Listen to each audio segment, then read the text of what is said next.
All right. Welcome to the number one Bengals podcast. I am your host, Dadio. I'm joined today by the great Bengal Jim Foster. Bengal Jim, if you don't know, is the super fan of all super fans. He goes everywhere. He represents the Bengals wherever he goes. It's hard to miss him. He has he has like a I don't know what you call it, like an escort of Bengals vehicles.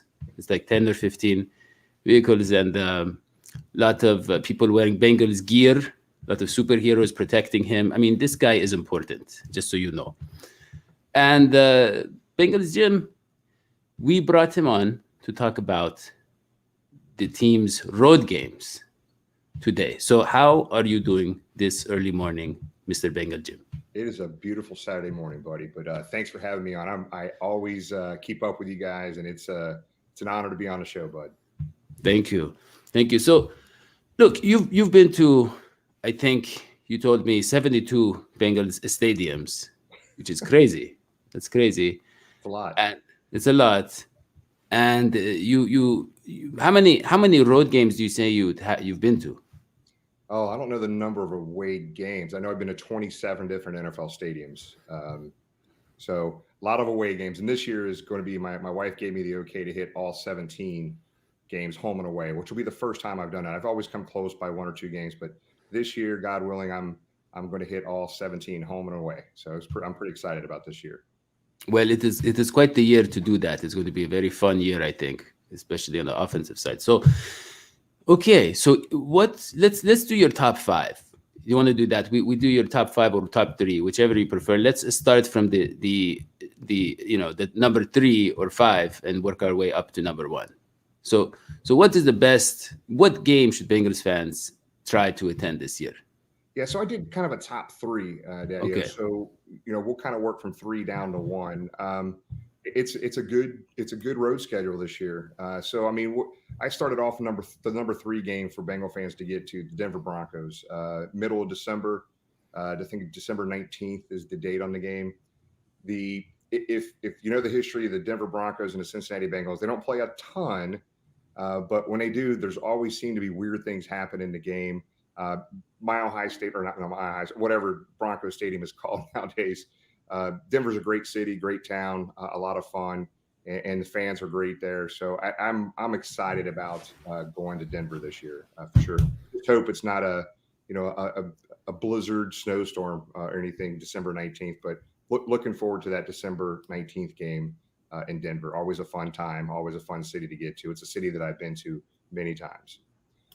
Well, I was actually going to ask you. So, if it is a blizzard, a snowstorm, that doesn't make the game more fun or more, or is it harder to? How do you survive those? What do you do? What do you wear? You have to prepare and you have to dress appropriately.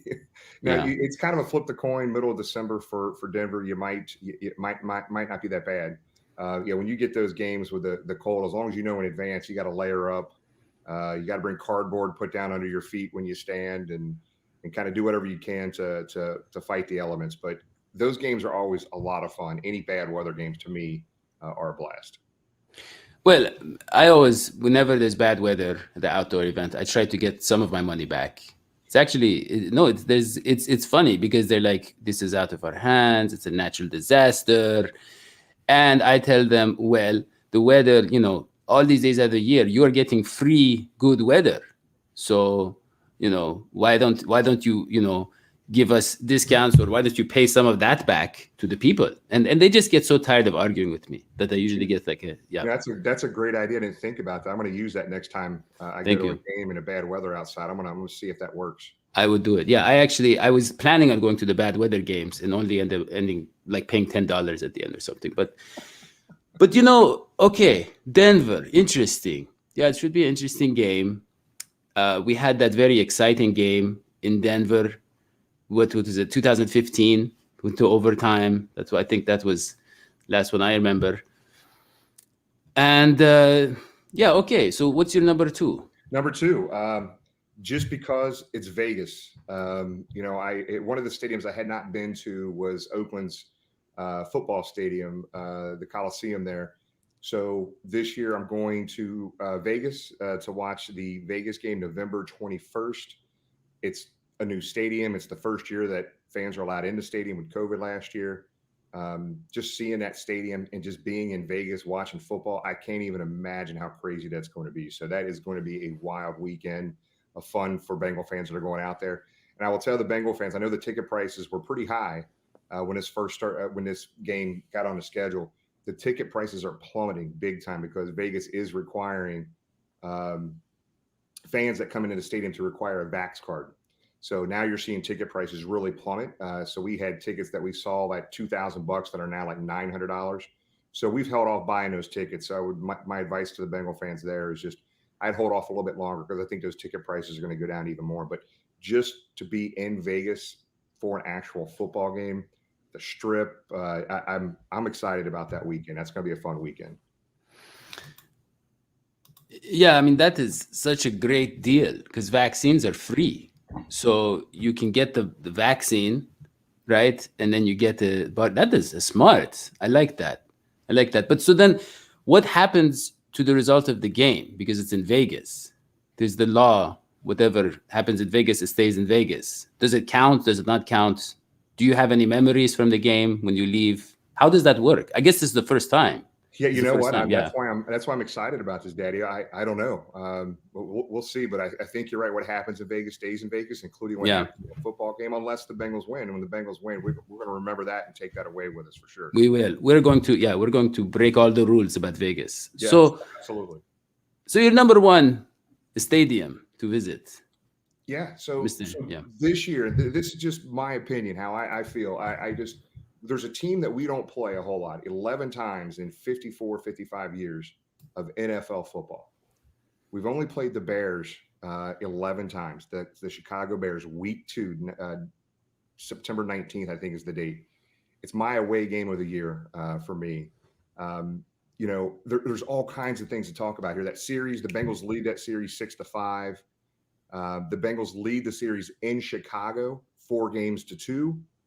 And 2 out of those 11 games were overtime. The Bengals won both those games. And one of those games that they won in overtime was 1992 with 59 seconds left. Boomer Esiason throws a pass to the left corner of the end zone to Carl Pickens. 50-50 grab against 2 defenders. Pickens comes down with it. We tie the game up, and Jim Breach kicks a field goal in overtime to win the game. I am really excited about the Chicago game. And Bengal fans, if you make the trip up there, we feel there's going to probably be about 8,000 to 12,000 Bengal fans up there that weekend. There's all kinds. Chicago's a great town. Love Chicago. You've got to hit certain places to get some food, right? So I would say Giordano's Pizza is the best. I know there's all kinds of deep dish pizza places around the area. Giordano's is the best by far. There's Italian beef places there. Al's Beef, the best. And I can never leave there without bringing the wife and kids home. Garrett's Popcorn. So Giordano's Pizza, Al's Beef, Italian beef sandwich, and Garrett's Popcorn are a must if you're in Chicago. But pretty damn excited about Chicago, that's for sure. Yeah, I mean, it's interesting you mentioned those food options because I try to only eat meat, very high protein, very meat. I actually have imitation vegetables and fruits. I don't know if you've heard of that, Jim, but it's like pastrami that they make look like lettuce because I don't, because the vegetables, they slow you down. They're very low energy. I don't know if you noticed. You need that protein, Daddy. Yeah, I like to cut to the chase. Why eat the thing that's, other things, just eat the thing that's eating all the other things, But I have 2 exceptions, pizza and popcorn, especially kettle corn. I love kettle corn. Yeah, it's amazing. And so I will hit up all those places, but I don't know if I'll make it to the game, Jim, because Chicago has so many toll booths. It's like you have to pay like $40 just to go like 5 miles there. It's crazy. What is that? Traffic is awful, that's for sure. Traffic, and I don't know if I'll go, but okay, well, that is great. So what is your predictions for those games? How do you think the Bengals are going to hold up on the road this year? It's interesting. We've added to our depth on the defensive line, offensive line. There's some question marks there for sure, but 17-0 this year is what we're talking about, Dadio. So we're going to win all three of those away games, and we're going to win them handily. So I don't go to away games predicting we're going to lose. We're going to win all three of these games, as well as the 14 other home and away games. So it's going to be a great year. It's going to be a great year to hit all 17 games. I can tell you that. Yeah, I think so. So we had the question for you: which team, which stadium has the loudest fans? You know what? That's so objective. When people talk about all the loudest fans across the NFL, it depends on the time of the year, how big that game is, and sometimes where you're sitting. Me personally, the loudest stadium I've ever been in, I've been in a lot of loud stadiums, including Paul Brown Stadium when it's going crazy.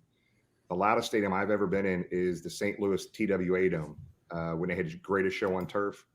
Bengals were playing there. We were sitting at the top of the stadium in the dome, and we were getting sound reverberated, and I literally could not talk to the person next to me. Yeah.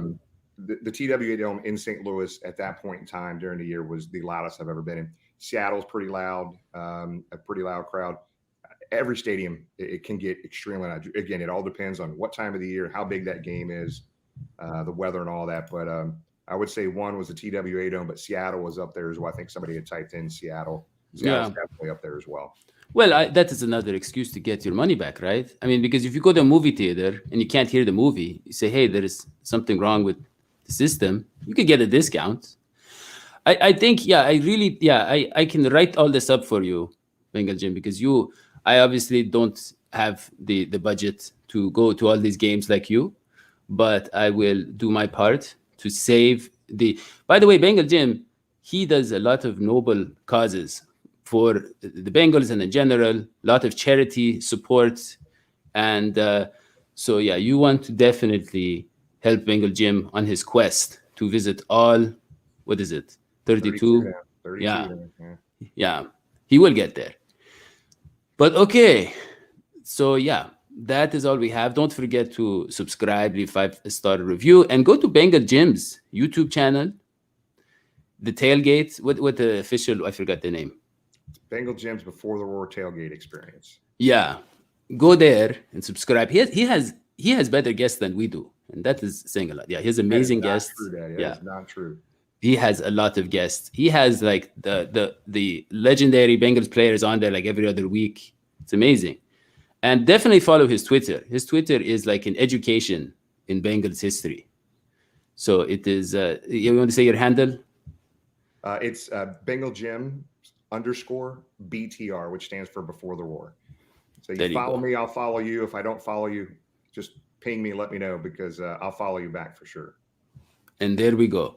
That is Bengal Jim for you. He follows you. He supports you. He came on this show. He has so much going on today. He decided to come on this show just because he loves the Bengals so much. Okay. I get the invite from you, brother. I'm not missing it at all, ever. Thank you so much.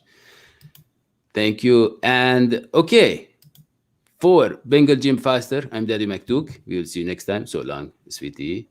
Bye. Today.